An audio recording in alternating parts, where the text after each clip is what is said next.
Hey there, and welcome back to another episode of Watch or Not, the series where I take the first episode of an anime start based on it if I'm going to keep on watching the show or not, and today it's Devil's Line. And boy oh boy, I'm hyped for the style. You got some nice cinematic black bars here, a concise and clear color tone which just adds to the intensity of the scene, and what you can't hear right now is background music, because it doesn't have any. Now, a normal action anime would have like something, but this scene contains nothing except the foliage from the characters themselves.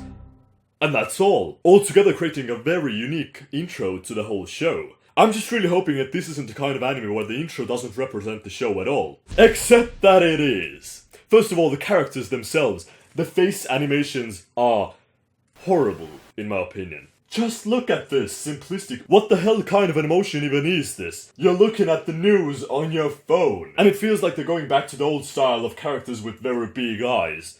And foreheads. Screw it, I'm giving the show a nod. You already know that it's coming, why even try to hide it? Let's just spend the rest of the time shitting on this show, okay? So, the premise. Now, what kind of story seems the least interesting for you? What's the story that's been repeated to hell? No slice of life romance comedy anime.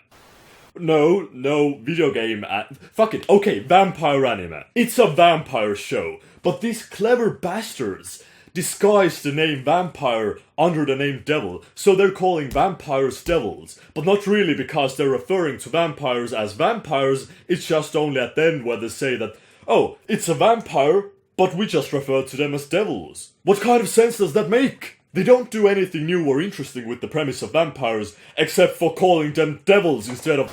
And when I was mentioning the opening where it has some really cool sound design, but later on they just screw it all up with some basic action music just everywhere. Characters. Calling them basic bitches would be an overstatement. I watched the whole episode and they're so blank that I can't even characterize them with any words. This guy has his eyes closed all the time except for some very rare moments. That's his whole personality. This girl is the main character, that's her personality. And her best friend, fuck knows. The whole premise of the first episode is that those three walk around doing high school crap, then just those two walk around, and it turns out that somebody's following them, and they think it's a vampire, which it is, but then, oh, what a shocker, it turns out that her best friend is actually a vampire too, all along. And he's not as nice of a guy as she thought in the beginning, because it turns out that he's murdered and violated at least 3 women, and now he's hunted down by vampire policeman. Damn, this is so interesting, isn't it?